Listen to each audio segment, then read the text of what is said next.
colapso da Era do Bronze. Vocês gostam de ficar fazendo a comparação da queda de Roma com a queda do Ocidente? Eu sei, vocês são tudo maluco. Mas não, existe um paralelo histórico que a gente pode fazer com o momento que vivemos hoje com a Era do Bronze. Esse vídeo aqui é maravilhoso. Provavelmente o melhor vídeo que resume a queda, o colapso da Era do Bronze que tem no YouTube mundial. Então, é um excelente vídeo. Um excelente vídeo.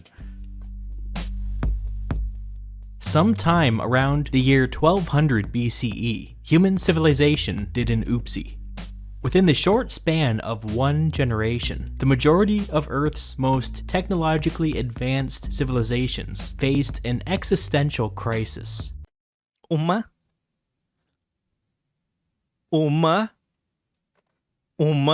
geração.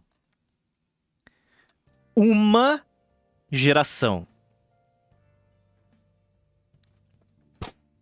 Os maiores impérios da época colapsaram. E o único que sobrou, que é a Grécia, que eu já tô spoilando, o único império que sobrou, a Grécia, saiu extremamente enfraquecido dessa crise. Mas, calma, as pessoas falam que não. Não corremos o menor risco de, sei lá, ter um retrocesso tecnológico, civilizacional no nosso tempo. Não, isso é um absurdo. A nossa sociedade é 1000 vezes mais complexa e delicada que a sociedade da Era do Bronze. Só pra deixar isso bem claro. Eu quero que isso fique bem fixo na sua cabeça. A nossa sociedade é milhares de vezes mais delicada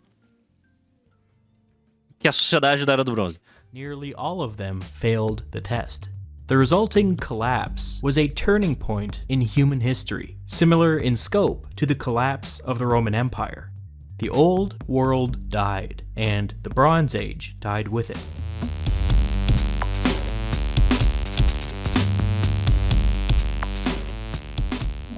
The odd thing is that we barely understand why this happened.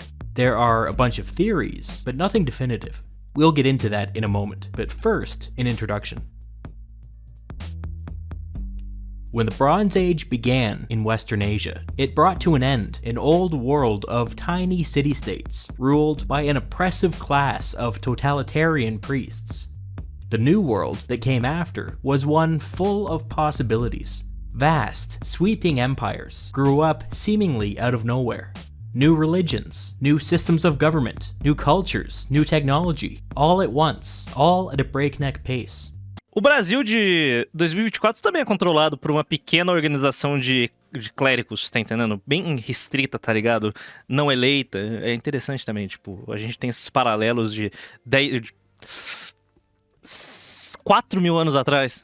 Revolutions in farming led Bem curioso. to massive food surpluses, which in turn allowed for these huge, bustling, multicultural cities. These new cities participated in a dynamic system of international trade, totally unlike the cloistered city-states that preceded them. By the late Bronze Age, the big players were Egypt, Cyprus, the Mycenaeans, the Hittite Empire, Assyria, and Babylonia.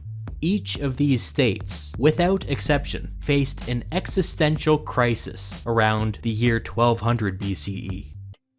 Eu não lembro se o comércio que eles realizavam nessa época já se utilizava de moedas. Eu não lembro.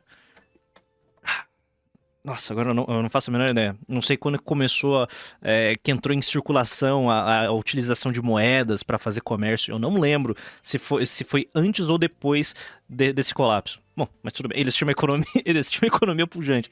Within a generation, most of them were gone. Here's what we know. Kevin, cala a boca, Kevin. Não precisa lembrar a todos aqui do chat que estão vendo essa live, todos que vão assistir o vídeo, que o Chipre já foi uma potência e o Brasil não, beleza? Não precisa lembrar isso. Sometime around the beginning of the 12th century, the king of Ugarit, a city in the Hittite Empire, wrote a letter to the king of Cyprus. My father, now the ships of the enemy have come. They have been setting fire to my cities and have done harm to the land. Doesn't my father know that all of my infantry and chariots are stationed in Kat, and that all of my ships are stationed in the land of Luca? Kat was another name for the Hittite capital, several hundred kilometers inland. Luca was several hundred kilometers to the west, on the Aegean coast. They have not arrived back yet, and so the land is thus prostrate, defenseless. May my father be aware of this matter. Now the 7 ships of the enemy which have been coming have done harm to us. Now if other ships of the enemy turn up, send me a report somehow so that I will know. The Hittites promised to send the king of Ugarit reinforcements, but it was too late. The last known letter to leave Ugarit reads, "When your messenger arrived, the army was humiliated and the city was sacked. Our food in the threshing floors was burnt, and the vineyards were also destroyed. Our city is sacked. May you know it. May you know it."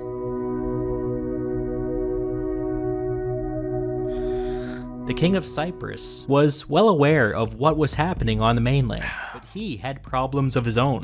Cyprus was under attack at the same time. Several larger cities, especially on the western coast, were burned, and many of the smaller cities. Eu não consigo, eu tenho que falar.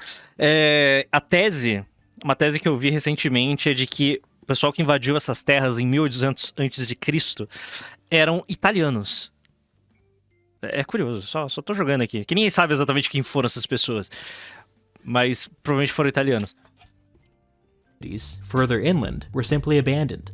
Wealthy residents buried their valuables, with plans to return once the crisis had blown over. They never returned.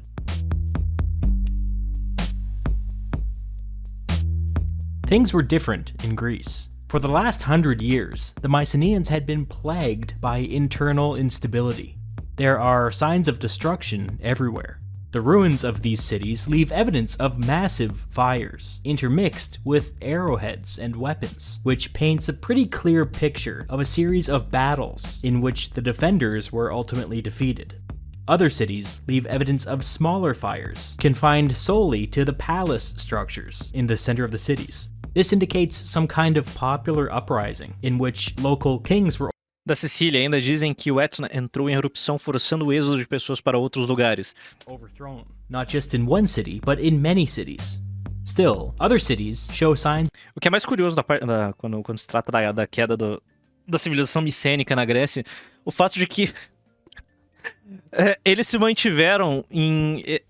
a civilização que surgiu pós-micênia, os pós-micênicos, basicamente cresceu em um mundo devastado, sabe? Um mundo pós-apocalíptico, de ruínas para todo lado. É curioso pensar nisso. of being abandoned, either because of Mais ou menos como os europeus viveram pós-queda de Roma. Cara, por séculos as pessoas utilizaram e reutilizaram ruínas romanas em suas construções. E elas estavam lá, completamente destruídas, sem qualquer tipo de manutenção, exceto igrejas. famine or natural disaster, or both.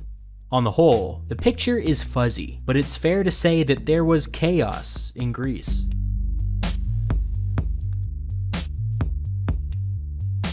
It was even worse in Anatolia, the homeland of the Hittites. Archaeological evidence suggests that every major city in Anatolia may have been at least partially destroyed during this period. This was especially true up and down the coast. In fact, we now know that the city of Troy was destroyed at this time. Recent archaeological digs there have found arrowheads still lodged in the ruined walls of a city, and evidence of a fire. Further inland, things get a little more mysterious. The Hittite capital, which only a few years earlier was being protected by the king of Ugarit's army, was largely abandoned. It would later be stormed and burned, just like all the others.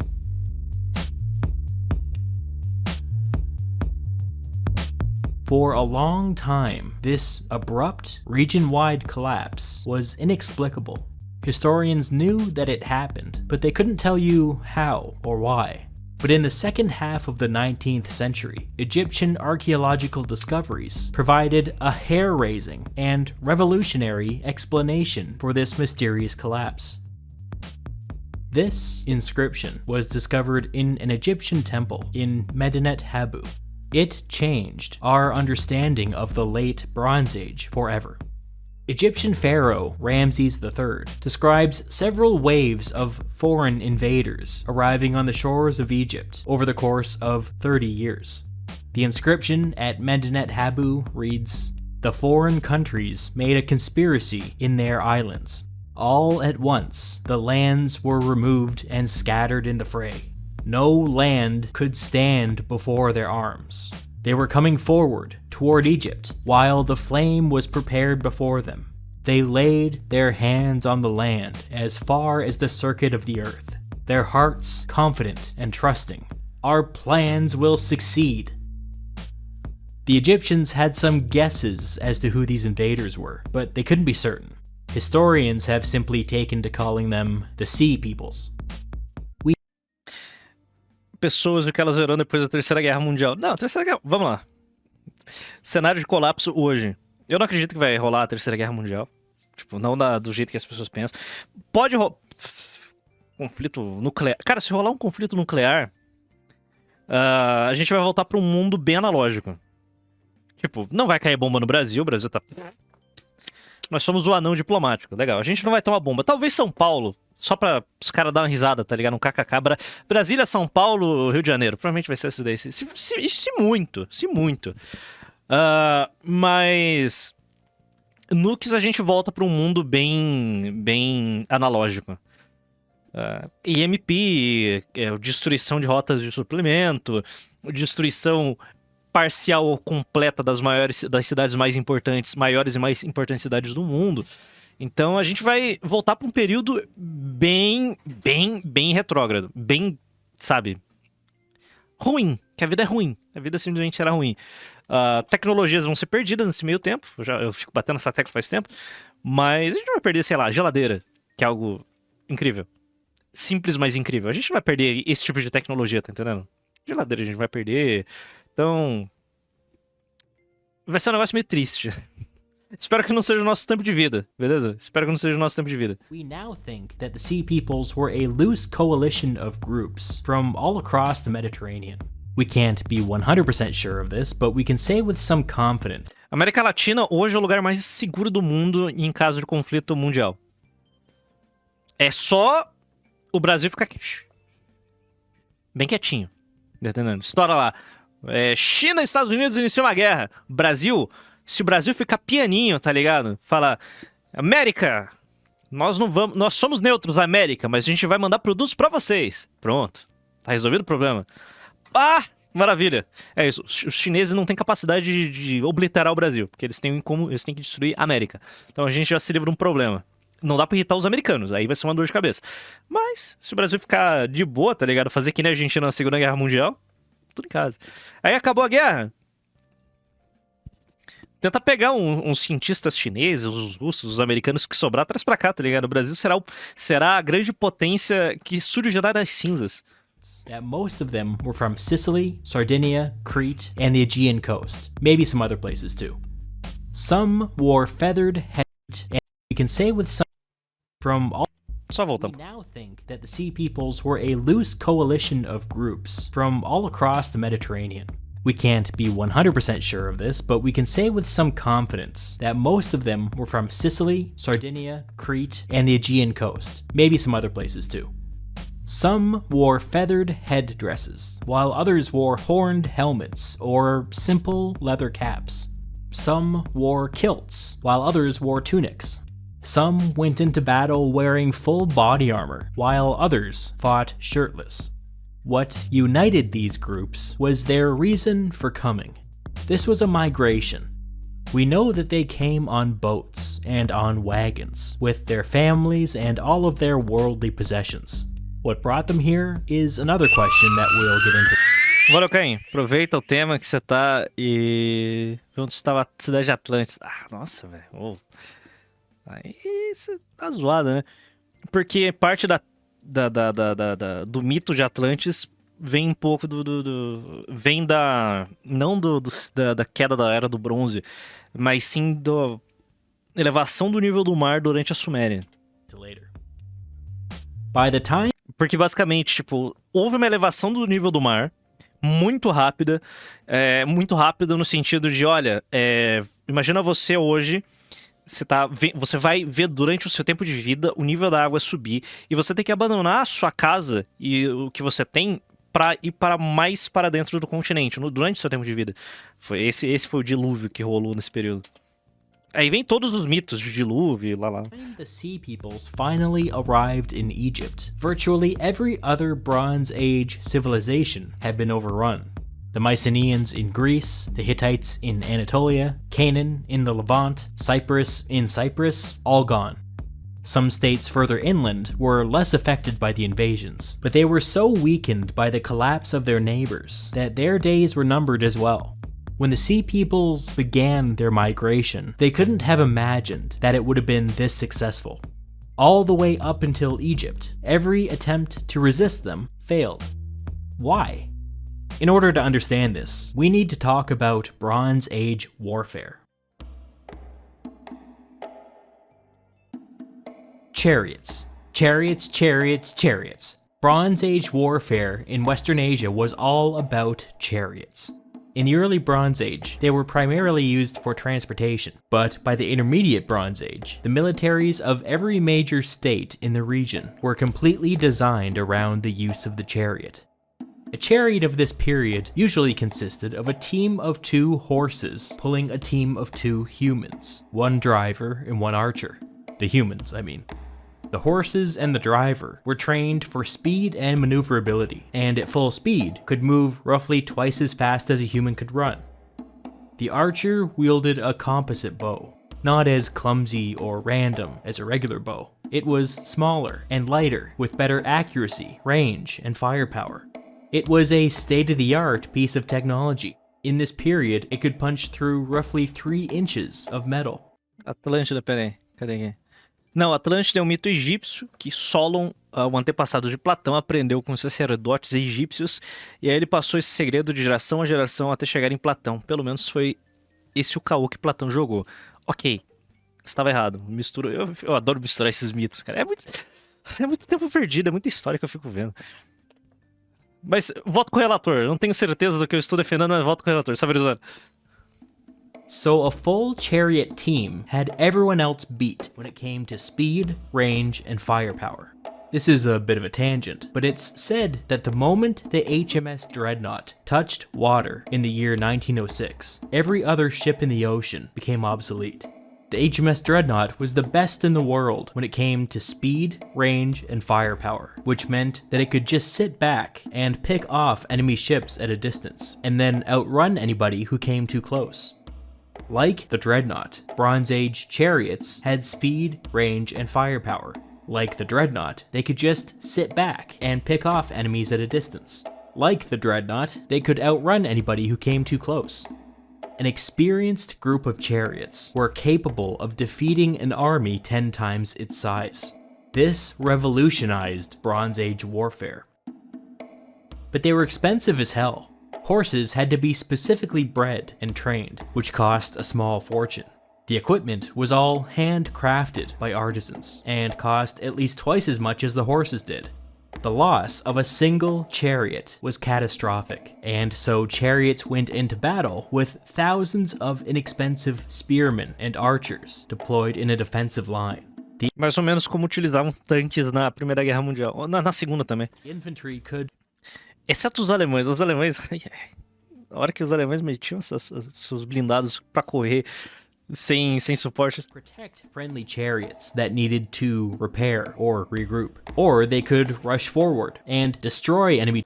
É o mesmo princípio do strike do strike group, a formação de navios que a Marinha Americana utiliza, que é tipo, um porta-aviões acompanhado de vários outros navios de suporte. Chariots that were damaged or caught in a bad position.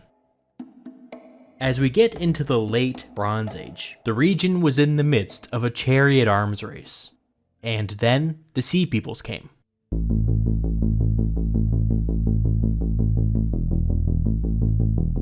Aqui vocês veem um paralelo moderno, então.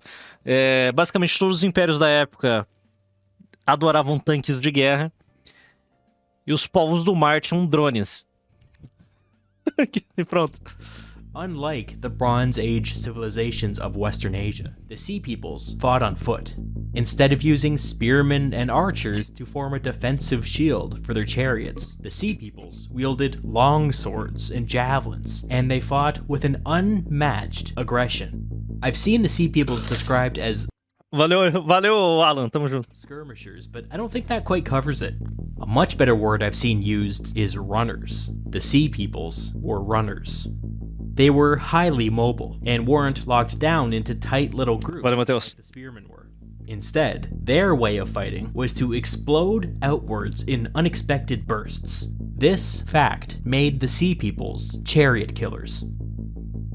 The whole reason a chariot was effective was that they could outrun a person on foot. But was the same true of 10 people? 100 people? What if they were coming at them from different directions? What if they got cut off from the main group?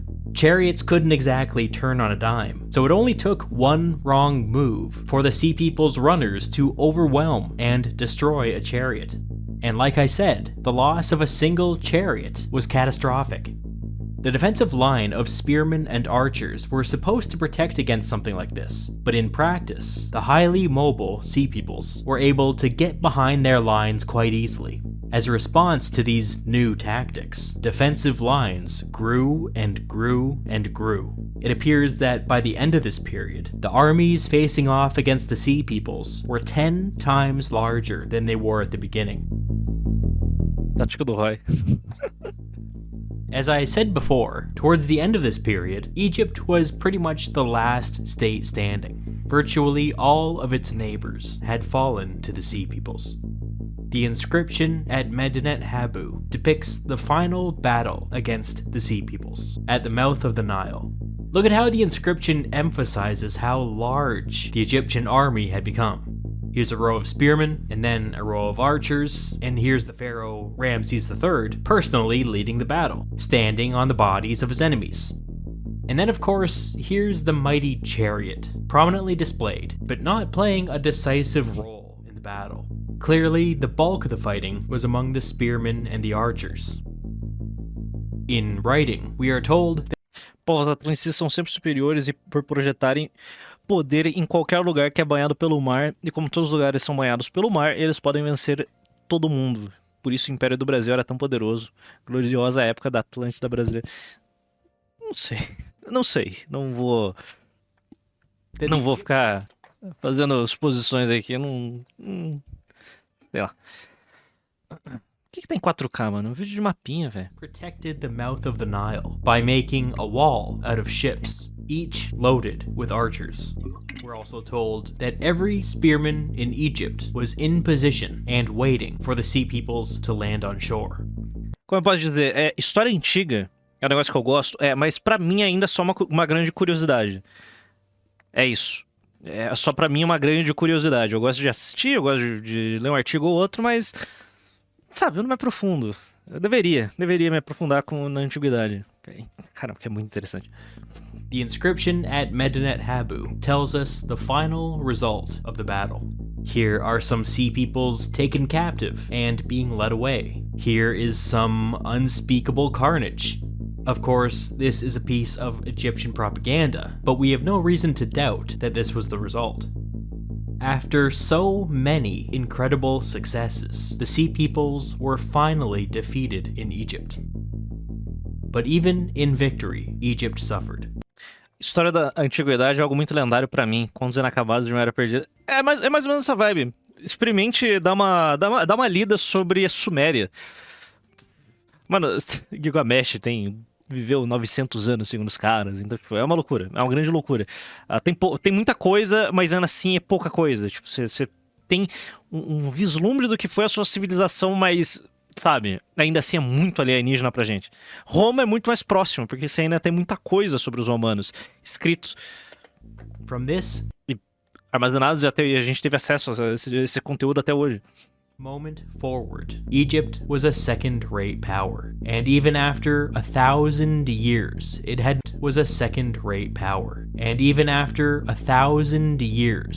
not yet fully recovered. The fact that Egypt was so badly damaged by the collapse of international trade is a clue. There has to be more to the story than the Sea Peoples. Scholars have been pulling at this thread for the last couple of decades, and the evidence is convincing. Bronze Age civilizations needed bronze, obviously.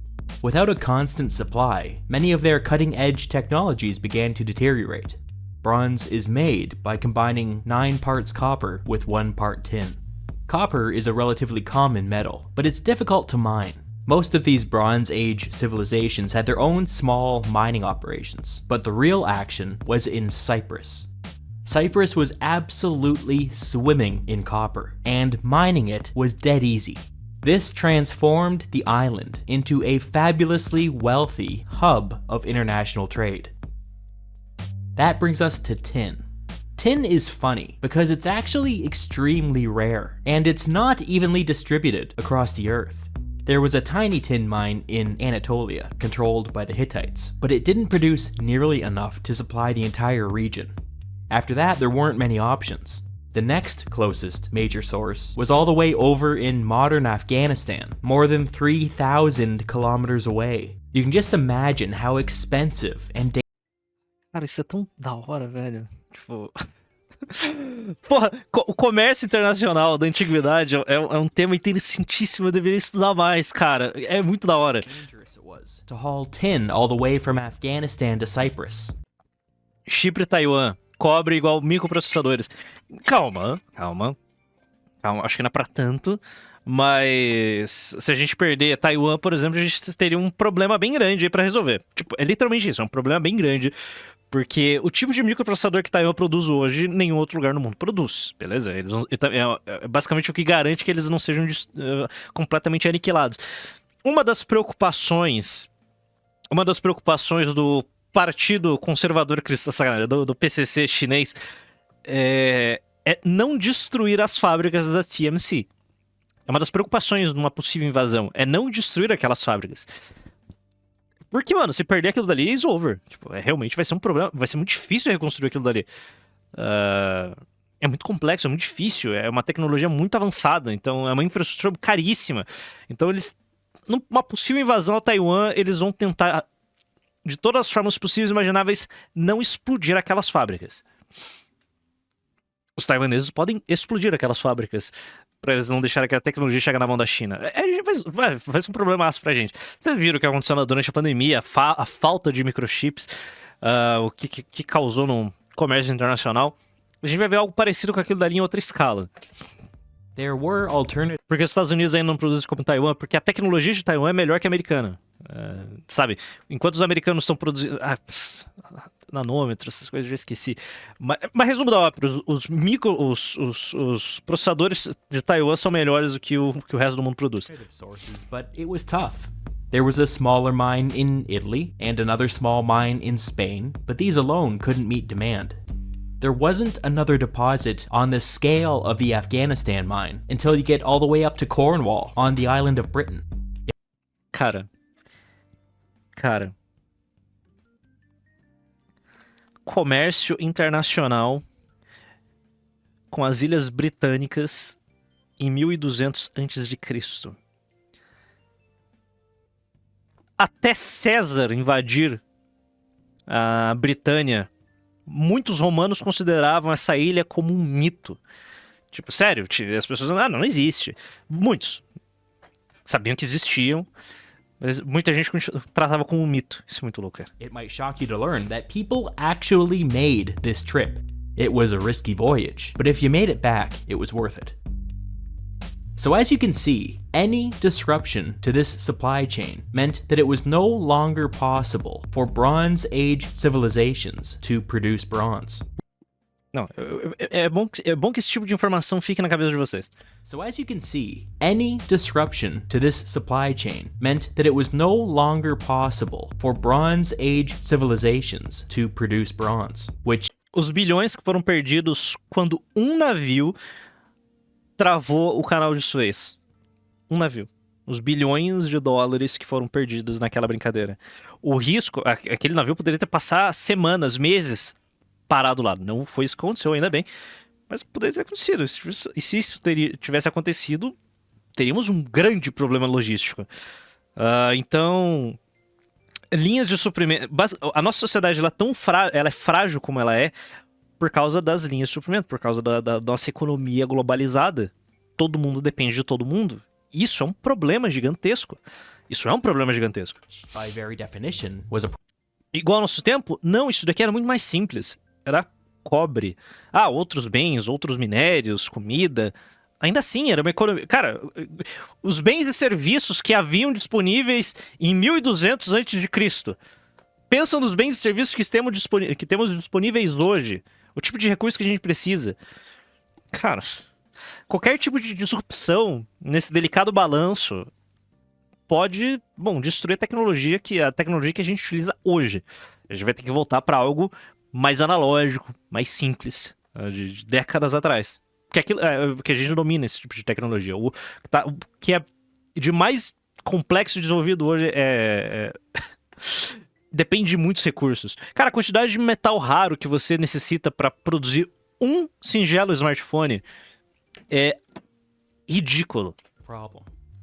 So the argument goes that the Sea People's attacks disrupted international trade, slowed down the production of bronze, and weakened every state in the region. It was a vicious cycle. More attacks meant less trade. Less trade made everybody even more vulnerable to additional attacks. As the Bronze Age states collapsed, the situation grew even more dire. But there might have been more to this story. Even if you put the whole international trade angle to the side, this entire region may have been much weaker than it seemed. According to experts, the migration of the Sea Peoples coincided with a 50-year period where Western Asia was riddled with massive earthquakes. I'm no scientist, but that seems bad. It's possible that these earthquakes were absolutely wrecking the economy in the region. Para fazer um PC dos anos 70 e 80 não é difícil. Não é, porque a gente já dominou essa tecnologia, ficaria extremamente caro fazer um cenário desse, mas dá pra fazer. O problema seria todo o processo de redescobrir a tecnologia até chegar no ponto que estamos hoje. Esse é o problema. Mas, eu já vi pessoas me refutando nos comentários, dizendo, não, temos bibliotecas, temos como guardar essa informação. Temos mesmo. HDs são super confiáveis, né? Sabe, a forma que a gente armazena conhecimento ela é extremamente frágil. Outra, as pessoas são extremamente especialistas em áreas muito complexas. É especialista do especialista do especialista. Pro cara adquirir o tipo de conhecimento... Nenhuma pessoa no mundo consegue produzir um microchip. Aquele papo do Friedman de décadas atrás de como se produz um lápis. Sabe? Todo mundo é muito bom em executar uma função. E é isso.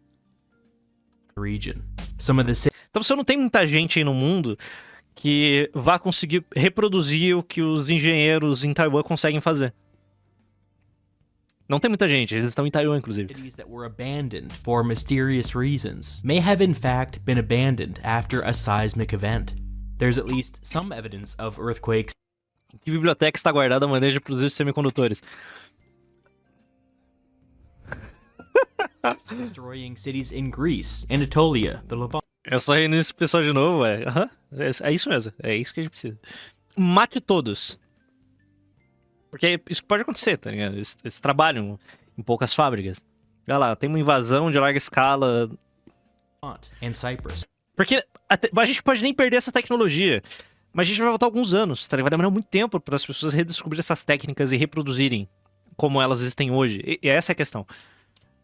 Greece seems to have destroying cities in Greece, Anatolia, the Levant, and Cyprus. Greece seems to have got the worst of it. Egypt got off easy, which is an interesting fact, considering that they were the only major state left standing. Maybe the earthquakes played a role.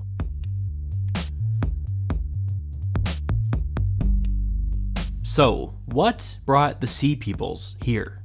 For a long time, scholars guessed that some kind of famine in northern Europe caused a domino effect of southward migrations, culminating with the Sea Peoples packing up and fleeing across the Mediterranean Sea. This always made sense on paper, but there was very little evidence to support this theory. Until now. We now know that around this time, there was some kind of environmental emergency. It turns out that, as expected, Northern Europe was badly affected by this, which would have caused that domino effect. But the surprising thing is that the effects were even more severe in the eastern Mediterranean. We now have ancient pollen samples from northern Syria, which seem to point toward a dry event lasting for 300 years, beginning just before the Bronze Age collapse. Pollen samples have also been taken from Cyprus, where things were even worse. These samples indicate that environment... Não, esse não é vídeo de causa da depressão profunda. Tem muito tempo que isso aconteceu, então... so severe in Cyprus that there was no longer enough rainfall to sustain even basic agricultural activity. This would have been catastrophic. It may explain why some of the cities were abandoned before the Sea Peoples even came. Similar things have been found in the Levant, Anatolia, and Greece. In fact, in Greece there's evidence that over hundreds of years, plants were evolving to survive a desert-like environment. Some of the letters we find in the city of Ugarit support this finding. Apparently during one of the invasions, there were crop failures across the entire Hittite Empire. One letter from the Hittite king to the king of... Não, o teu escorte com o escapamento da coiote vai acabar com o planeta Terra. Eu garanto pra vocês, Sony. Makes an urgent request for grain, ending with, "It is a matter of life and death." There's another letter from the nearby city of Imar, written during one of the later invasions. It reads, "There is famine in our house. We will all die of hunger. If you do not quickly arrive here, we ourselves will die of hunger. You will not see a living soul from your land." If these reports of environmental emergency are true, and we think they are, the Bronze Age civilizations may have been in a state of crisis before the Sea Peoples even arrived. Vai lá, o que você prefere? Ser um cidadão do Chipre durante o colapso da Era do Bronze? Ser um cidadão romano na província da Britânia pós-saída das legiões, ou seja, durante a invasão dos anglo-saxões, ou ser um camponês na França durante e pós-guerras napoleônicas? Onde você prefere estar? Só pra entender qual que é o pior lugar que você imagina. Pessoalmente, Britânia. Britânia eu acho que é o pior cenário possível. Britânia é o pior cenário possível. Você vê que Império Hitita literalmente o mundo acabou, né? O colapso da Era do Bronze é literalmente um apocalipse. Best current analysis of the Bronze Age collapse has landed on something called the Systems Collapse Theory. According to the Systems Collapse Theory, the arrival of the Sea Peoples was actually a medium-level threat. Under normal circumstances, the Bronze Age civilizations should have been able to fight them off, but they weren't living under normal circumstances. Changes to the climate had resulted in widespread famine across the region. This resulted in the depopulation of key cities. The famine and the depopulation then led to internal instability, where some local populations rose up and overthrew their ruling classes. We have evidence that this happened with some frequency over this period, especially in Greece. These factors, and the invasion of the Sea Peoples, caused a collapse in the international trade system, which just made everything all the worse. Oh yeah, and the region was absolutely riddled with earthquakes. The Bronze Age civilizations in Western Asia were dealing with 5 crises at once, with each crisis creating a multiplier effect on all the other ones. And then the Sea Peoples came.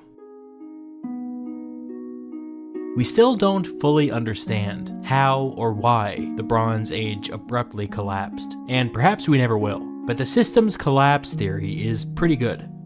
One thing that I will point out is that for all of its clever work collecting pollen samples and studying ancient seismology, the Systems Collapse Theory does slightly de-emphasize the destruction wrought upon Bronze Age civilizations. The fact that countless cities were destroyed is undeniable. We have the physical evidence. The Systems Collapse Theory argues that less of these were destroyed by the Sea Peoples than originally thought.